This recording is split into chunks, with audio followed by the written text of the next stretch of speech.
नमस्कार मित्रांनो, सर्वांना महाशिवरात्रीच्या हार्दिक शुभेच्छा. आज आपण निघालो आहोत एका प्राचीन आणि अद्भुत शिवस्थळी पाल्पेश्वर मंदिर येथे. हे मंदिर साताऱ्यापासून सुमारे 45 किलोमीटर अंतरावर आणि वाई शहरापासून फक्त 6 किलोमीटर अंतरावर आहे. सुरुवात केली पेट्रोल पंपावरून टाकी फुल करून.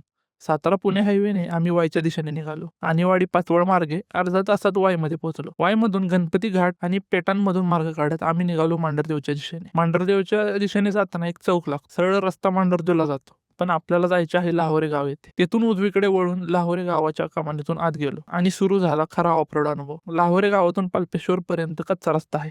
पहिल्यांदा येणार असाल तर स्थानिकांना विचारत या, नाहीतर रस्ता चुकण्याची शक्यता आहे. पायथ्यापर्यंत गाडी घेऊन गेलो आणि तेथून सुरू झाला ट्रेक. पायऱ्या चढायला सुरुवात केली. वाटलं जवळच असेल, पण अर्ध्यावर समजलं अजून बरंच बाकी आहे. गरमी, घाम, दमछाक, पण उत्साह कायम. मुख्य लेणीत जाण्याआधी डावीकडे वर 3 लेण्या लागतात. लोकांच्या म्हणण्यानुसार या पांडवकालीन लेण्या आहेत. कातळात कोरलेल्या अनेक खोल्या, काही मूर्ती, पण त्या नेमक्या कशाच्या आहेत हे अजून गूढच. आणि मग मुख्य लेणीत प्रवेश केला आणि समोर दिसलं भलं मोठं शिवलिंग. सुमारे 7 फूट उंचीचं शिवलिंग. एवढं विशाल मी पहिल्यांदाच पाहिलेलं. शिवलिंगाचं दर्शन घेतलं, फोटो काढले आणि थोडा वेळ तिथे बसून त्या शांततेचा आनंद घेतला. विशेष म्हणजे इतक्या उंचावर एक श्वानही आमच्या सोबत आला होता. तो नंदीच्या मागे शांतपणे बसला होता. खूप सुंदर क्षण. प्रसाद घेतला आणि परतीचा प्रवास सुरू केला. निसर्ग, ट्रेक आणि अध्यात्म यांचा सुंदर संगम अनुभवायचा असेल तर पाल्पेश्वरला नक्की भेट द्या.